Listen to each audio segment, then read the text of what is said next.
आबादी के लिहाज से देखा जाए तो हमारा प्यारा वतन अजीज पाकिस्तान 5वें नंबर पे आता है।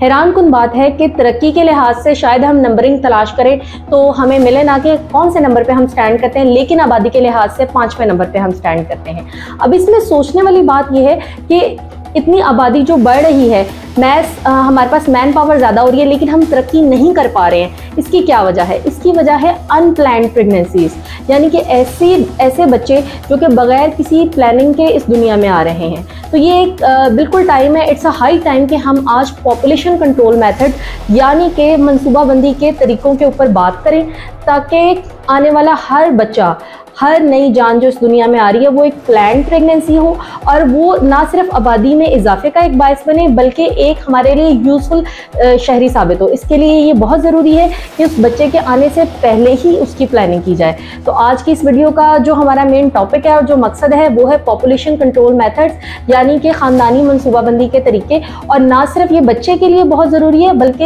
ये उन ख़वातीन की हेल्थ के लिए बहुत ज़रूरी है जिन्होंने उस बच्चे को जन्म देना है। क्योंकि अगर एक औरत बगैर किसी वक्फे के बच्चे पे बच्चा पैदा करी है तो उसकी अपनी हेल्थ कितनी डैमेज होगी, ना सिर्फ फिजिकल बल्कि मेंटल। तो वो एक अच्छी जनरेशन की तरबियत किस तरह से कर पाएगी। तो ये हम सब के लिए बहुत ज़रूरी है कि हमें इस बारे में नॉलेज होना चाहिए ताकि हम उसको अप्लाई करें और एक प्रॉपर तरीके से अपनी फैमिली को प्लान करें। और इसमें इस्लामिक पॉइंट ऑफ व्यू बिल्कुल यही है कि आप ख़ानदानी मनसूबाबंदी के तरीके इस्तेमाल कर सकते हैं, लेकिन अगर एक दफ़ा प्रेगनेंसी हो जाती है फिर उसके बाद आपने उसको लेके चलना है और उसको कैरी करना है। बल्कि ख़ानदानी मनसूबाबंदी के तरीके आपको किसी बड़े गुनाह से बचा सकते हैं कि जो हम अनप्लान्ड या अनवांटेड प्रेगनेंसीज होती हैं बाद में, जिनको पेरेंट्स कहते हैं कि अभी हम मेंटली प्रिपेयर्ड नहीं थे और अब हम मेडिसिन लेना चाहते हैं, तो वो गुनाह कबीरा है। फैमिली प्लानिंग में कोई हर्ज नहीं है। तमाम उलमा का इस पे कंसेंसस है कि फैमिली प्लानिंग जायज़ है, इसमें कोई हर्ज नहीं है, लेकिन हमल ठहरने के बाद उसको ख़त्म करना इसकी इजाज़त नहीं है। तो चलें आए वीडियो का आगाज़ करते हैं और एक शॉर्ट सा ओवरव्यू लेते हैं। बाद में हम हर मेथड के डिटेल पे सेपरेट से आपको इन्फॉर्मेशन ज़रूर देंगे। बिस्मिल्लाहिर्रहमानिर्रहीम, अस्सलाम वालेकुम। मैं हूँ आपकी गायनेकोलॉजिस्ट डॉक्टर ज़हरा वसी और आज का हमारा टॉपिक है फैमिली प्लानिंग के मेथड्स। अच्छा, इसमें हम बहुत मेजर सा एक ओवरव्यू लेते हैं ताकि चीज़ें समझने में आसान हो। दो तरीके के फैमिली प्लानिंग के मेथड्स हैं। एक वो हैं जो परमानेंट हैं यानी कि हमेशा के लिए, और एक वो हैं जो रिवर्सिबल है यानी कि जिनको आप इस्तेमाल करके कुछ अरसे के लिए अपनी फैमिली को कंट्रोल कर सकते हैं और बाद में आप दोबारा से बच्चा पैदा कर सकते हैं। आपकी सलाहियत हमेशा के लिए इफेक्ट नहीं होती। जो हमारे पास परमानेंट मेथड्स हैं उनमें एक बीटीएल है यानी कि बायलेटरल ट्यूबल लाइगेशन, यानी कि जो फीमेल पार्टनर है उसकी ट्यूब्स बंद कर दी जाती हैं, या मेल पार्टनर में विजेक्टमी है। ये हमारे पास परमानेंट मेथड्स हैं जिसके बाद दोबारा से इस कपल का फैमिली प्लान करना आपस में मुमकिन नहीं रहता। अच्छा, अब हम ये बहुत रेयर हैं और जब आपको बिल्कुल डेफिनेट हो, श्योर हो कि आगे आप फैमिली किसी सूरत नहीं चाहते, ये उस वक्त इस्तेमाल किए जाते हैं। ज़्यादातर यूज़ होने वाले तरीके हैं रिवर्सिबल मेथड्स, हम उस पर बात करते हैं। अच्छा, रिवर्सिबल मेथड्स में भी हमारे पास दो कैटेगरीज आती हैं। एक हमारे पास आती है लार्क यानी कि लॉन्ग एक्टिंग रिवर्सिबल कॉन्ट्रासेप्शन, और एक होते हैं डे टू डे बेसिस पे यूज करने वाले।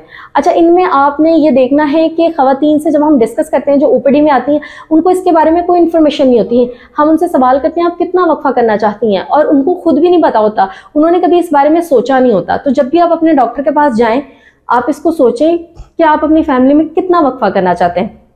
अगर आप मुझसे पूछें कि साइंटिफिकली कितना वक्फा करना चाहिए तो बिल्कुल उतना जितना इस्लाम कहता है। इस्लाम कहता है कि 2 साल तक आप अपने बच्चे को दूध पिलाएं। 2 साल तक यानी कि आप अगली प्रेगनेंसी ना प्लान करें और उसके बाद प्लान करें, यानी कि 2 प्रेगनेंसीज के दरमियान 3 साल का वक्फा होना चाहिए।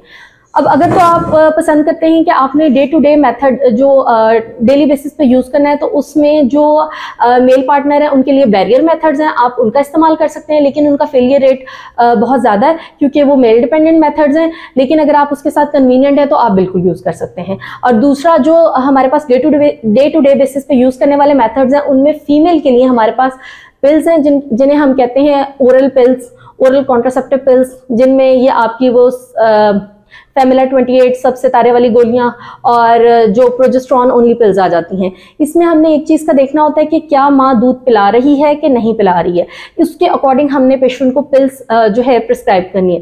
तो ये आप अपने डॉक्टर के पास जाएं, वो आपकी हिस्ट्री लेके आपको बताएंगे।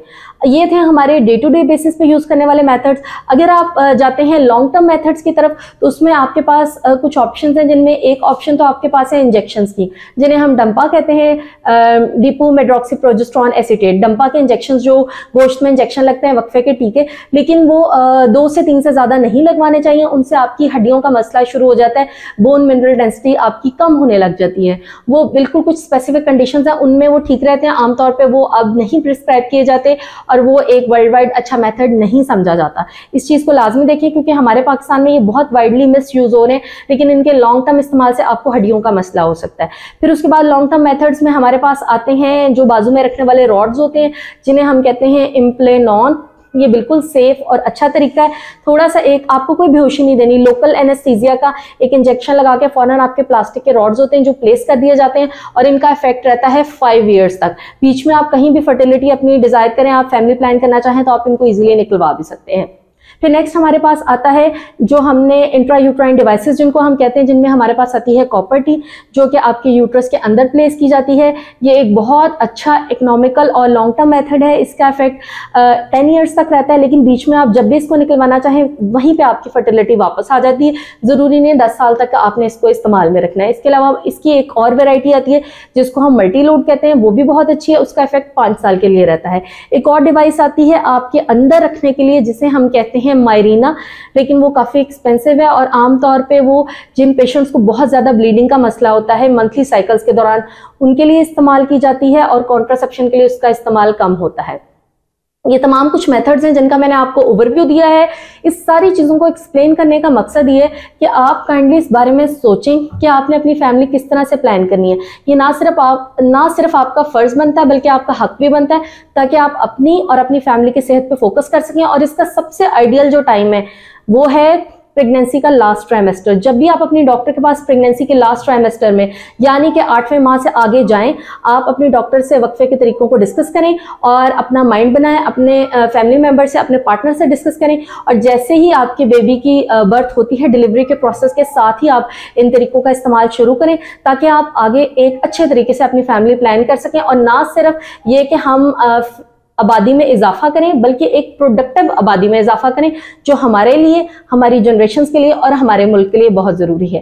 काइंडली इस मैसेज को आगे लाजमी स्प्रेड कीजिएगा, और जो भी क्वेश्चंस हो वो फ्रैंकली आप पूछिएगा, हम लाजमी उनको एंटरटेन करेंगे। बहुत शुक्रिया।